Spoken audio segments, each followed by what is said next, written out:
I'm the author of Living Without Fear and the co-publisher of Inspired Journeys and a book writing expert. I help you overcome your fears in life and writing your book. I offer a course called Believe You Can Write, and I support you with one-on-one coaching. Get in touch with me if you need help or order my self-help book, Living Without Fear, on Amazon. And please share this podcast with a friend who you know needs to hear this episode. And why not giving this podcast a 5-star review so that many more people will find this episode. And today I'm so excited to have Anisa Zafar from Switzerland with me. She is one of the 31 authors of the Amazon bestseller Inspired Journeys. She was born in Iran, where she lived for the first 17 years of her life and where she studied fine art. Later, she moved to Europe and obtained her bachelor's degree along with a master's in chemical engineering. She began a practice of meditation with Deepak Chopra and studied heart math in the US. Today, she teaches meditation and intuitive painting in her business, Tree of Life. Using spiritual practices and coaching techniques, her participants enjoy meditation, relaxation, and the process of creation that allows self-healing and inner discovery. Welcome to the show, dear Anisa. Thank you so much, Esther, for having me, for inviting me in this heartwarming and, can I say, cozy and familiar podcast? Oh, nice. Yeah, let's start right at with the first question I love to ask. What has been your turning moments in life? That's a very interesting question. I think we have all some point that's helped us to turn our life, right? If I think some of them, my move to Italy when I was 17, and after that, the moment that, so the second turning point was the moment that I realized, hey, I need to change my vision. And the last point until now, because I hope that life continues. So the third point was that when I focused on relationship and I came out of a toxic relationship and I decided to again change my inner world in order to attract the relationship that I want in my life. And you did. You attracted it. It worked. Yeah, that is very interesting. We were talking also, chatting a little bit before starting the podcast, right?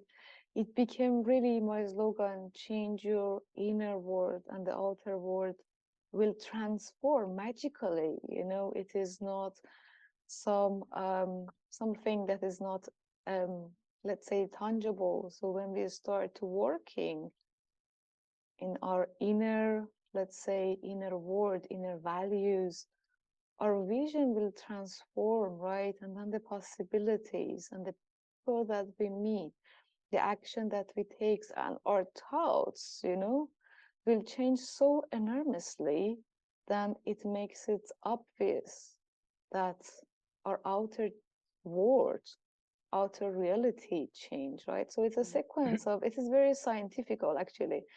So it is very very normal for me that by changing step by step how we think, how we act, then our reality change days by days. And it takes time, right? It's one day thing. So we need to be patient with ourselves.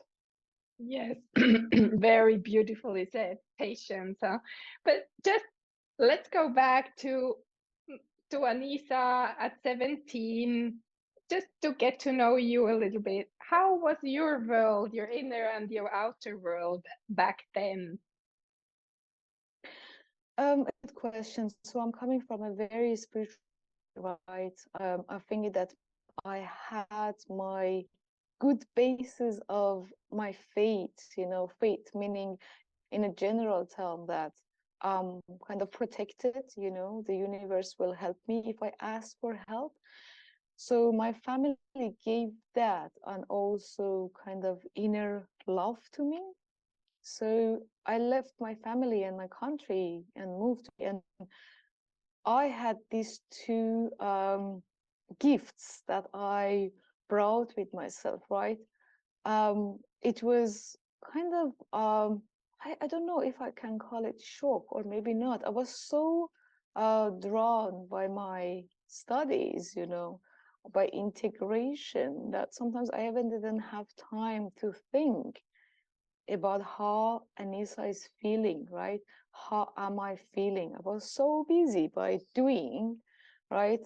And I think what has helped, at least in that years, was my praying and kind of my meditation practice and knowing that I am protected and good people come on my way. And it was actually right. So if I look back, I'm like, oh my God, how many good people came in my life and helped me in that, let's say, first 3 years of me moving there in university, neighbors, people. And yeah, so that was a big, let's say, asset that I had with me. From the other side, not asking myself how you are going and working on, let's say, longing for the family and having that sadness, right, brought me later to start feeling like a victim, right? That I moved out of my family because I had to, because I couldn't study in Iran, because I was not allowed, right? So I had then start to work with that, to transform that version of me, that it is not victim, it's a choice that you have done, and it's opportunity, right? And see how you can inspire others, how you can work on it to heal it first for yourself, right? Because if you haven't worked on it for yourself, then you cannot start to transfer it. So it was kind of a healing dance, right? To reflect and go, okay, what is happening, and then come out and see how you see the world and how you see yourself and your position in the world, and change. Does it make sense? Yes, it does, absolutely. And how did painting help you on your journey? Oh my God, it was always with me. So I started when I was 13, going to the school of painting in Iran. And it was a school that was not only about painting self, it was a school that I enjoyed teachers, amazing professor that I had to teach us to see differently. I remember that she encouraged us to do not copy exactly what is there with the same color. She was like, just see it with your eyes, just invent it, reinvent it, right? So I learned, of course, the techniques, everything. And when I moved to Italy, I continued this school and learning of painting techniques. And from the other side, it became a tool for me to do my inner journey through paintings. That means that I start to bring whatever is happening there. So if you look at my personal collection, because I have collection and then I have client collection. So my personal collection, all of them, each of them is a journey, is a story. So I have one, actually now two, unfortunately, that when I lost a friend. So my friends passed away, and I went through a very, trauma, when you lose a friend suddenly.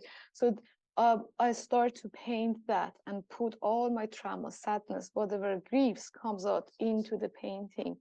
It could be also something nice, I got married to my best friend, and I painted us, the love story.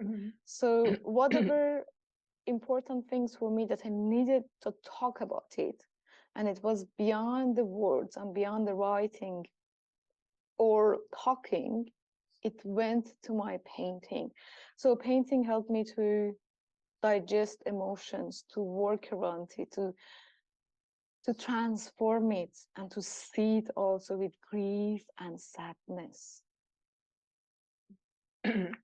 Beautifully said again. And what I love from your story, what you wrote in your story, your life is a canvas and you are the painter of your life.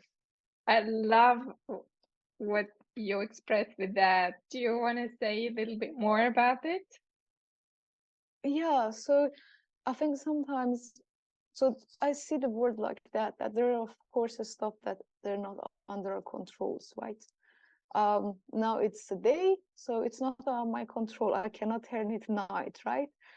Um, like many other things that is going on, all the difficulties and challenges in the world of today. So beside that, we have the control of our life, how we want to react things, how we would like to see things, you know. Yesterday I just received a very bad news, and um, I just thought about that. How can it change my life? And I got upset for some times, and then I started smiling. I was like, okay, let's apply that on myself, right? Let's just smile on it and see how I can turn it to something better. And then sitting with that for sometimes, I've seen the real change in my heart. My heart was not heavy. So I was like, okay, no, I changed it. It's not that bad I thought about, right? So that's why I think we have free will for many things, to take that victim role from ourselves away and put us in control, because until we see ourselves as a victim, we do not go anywhere. We need to be the heroes of our life, right? The painter of our life, and then put the color that we really wish into our every day. Wonderful, Anisa. And Mm. if you imagine now you paint Anisa in 20 years, how would the canvas look like? That's a nice question. I've never think of it, because I do very intuitive painting, right? So I encourage people to be in the present moment. Actually, we do vision board as well. So vision board with imagine ourselves, right? Mm. Um, so I like to continue the way that I have taken, you know, to support women in their life, to reduce the stress, to reduce um, let's say the things that they do not need anymore, to let go of trauma, to help them in their path, and at the end, long story short, to change their story, their relationship with themselves, in order to build a better relationship with others. I think that will be Anisa in some years. Yeah, writing my book. So my book is the second book is ongoing. I'm writing a book about emotional healing with art and meditation. So you ask in 20 years, maybe, I don't know, I have 3, 4 other books in that time. And I want to be happy and have inner peace. I think, yeah, the Anisa that I see is a person who is, you know, calm, grounded, and has inner peace. And she's in the service of others. Yeah. Nice. And where is Anisa living in 20 years? In which country? I'm very open to live anywhere, to be honest. At the moment, Switzerland is home. So I've been here 7 years now. I like the energy, I like the people, I like the openness, I like to connect with loads of expats. So I just find myself in a flow. So to be honest, I don't know. I just trust the intuition and the word, you know. If there is anything that I need to accomplish in somewhere else, I'm happy to move. And do you ever think of going back to Iran? That's a good question. I think one day, if it is a place can serve other people as I do here freely, why not? It is my country, right? It is my country. So yes, if it is the freedom to be as we are, yes. Nice. And just about a little bit about your own paintings. You showed me some work, recent work, just before we started. Um, When do you paint? Is Mm, there a special time in the day, or how do you do it? that's also a good question. So I divide painting into two categories. One is my personal collection for myself, and one is for clients, right? So for myself, I go to painting when that inner voice is there and it's a go and paint. It can be anytime. It can be in the morning, it can be during lunch, it can be in the evening, or sometimes I have a vision. Like I described one of the painting that I have done some years ago. My mom was sick and she was going through a very difficult time. I was praying for her from here. I couldn't visit her. I couldn't travel to Iran. It was actually long time that I didn't see her, but because of issues, I couldn't travel there and she couldn't come here.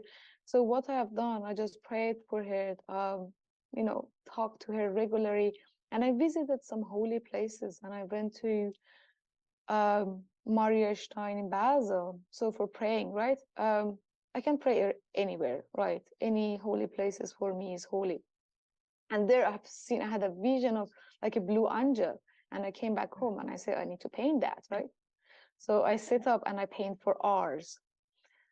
So it really depends. Sometimes I paint my dreams.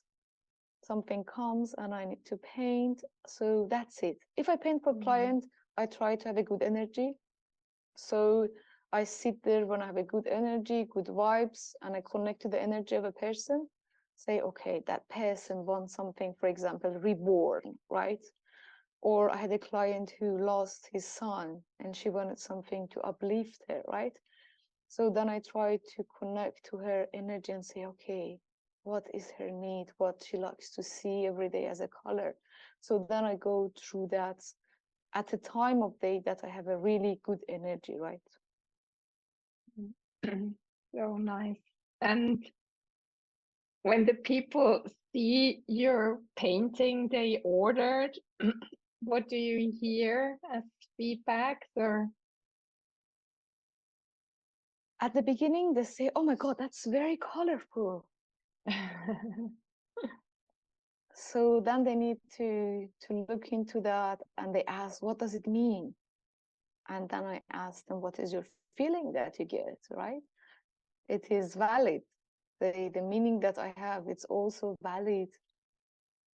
The feeling you get from it, because what is a piece of art? It is something that brings a certain feeling to you, right? It can be a reminder. It can be a reminder that bring an idea or something through a day to you, right? It can be like a ritual to looking at a painting and say, wow, I want to have positive thoughts every day, right? Or I have trust, or my life is loads of prosperity. And you look at the painting and that brings that idea, right? I don't know if if the dear audience see the painting that I have behind. Probably no. I have a dancer, Sufi dancer, and for me that life is a dance, right?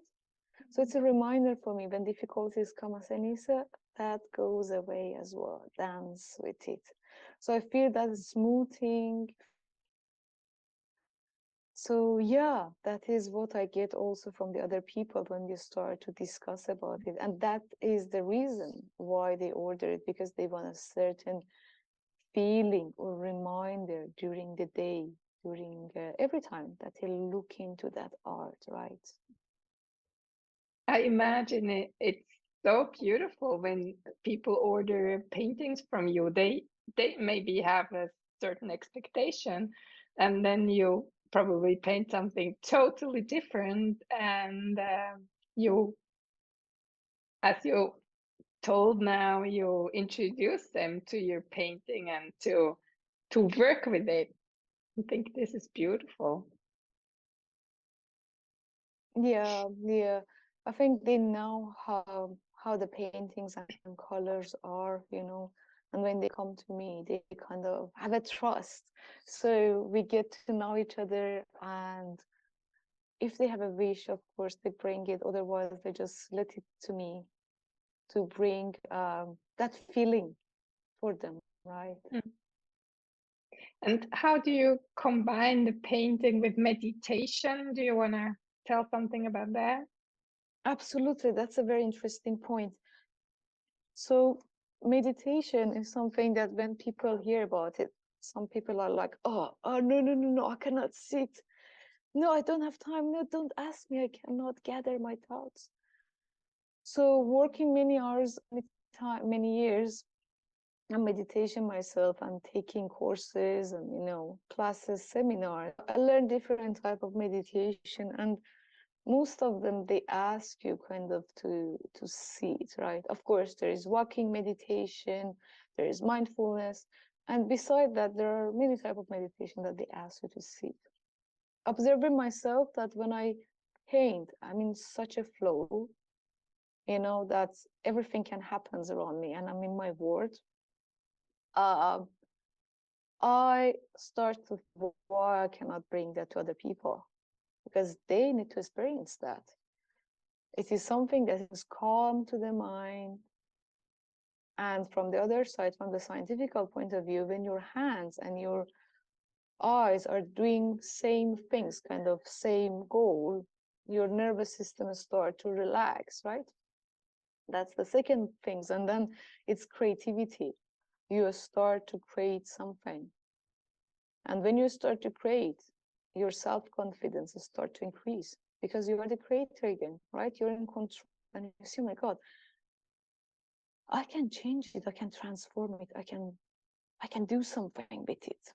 So that thought has started to be stronger. I think it was 2020, 2019, 2020 that I came with idea with combining the meditation and arts, and I started having my first classes, and people, they were like, oh my God, I've never done that. I cannot paint. Can I come to your class? I was like, you need to come to my class.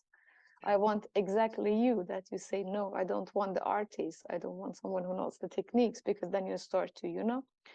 And many of them, they told me, you start to do not judge yourself, to be free in that space. So it brings so much benefits.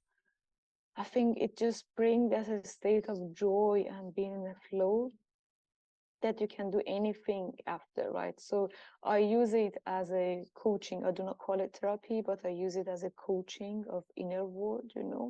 So you can do a lot actually with that. So you asked me, tell me about the process. We start with meditation basically.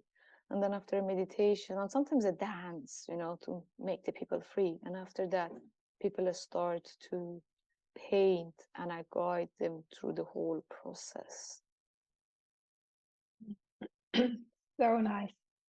Well, so to close our beautiful conversation, what would you give to our audience? Maybe 3 important sentences or advice. So the first things I would like to say, you're not alone. You're supported and the universe takes care of you. Just ask, really, truly with your heart, ask. It's given. And if it is not given, it has a reason that you will understand after. So the second thing that I would like to say, if you're in a healing process, be patient. And sometimes healing process is not a end-to-end process.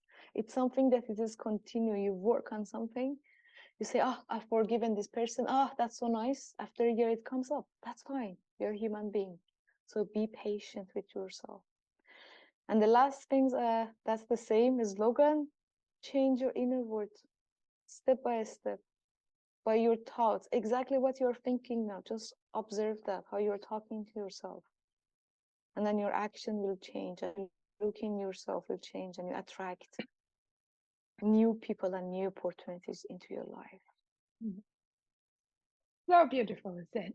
Thank you so much, Anita, for having been here. Thank you so much, Esther, again, for having me here, for the kind invitation. And thank you, dear listener, for still being here with us. And thank you so much for sharing this podcast with someone who needs to hear this episode. And have an amazing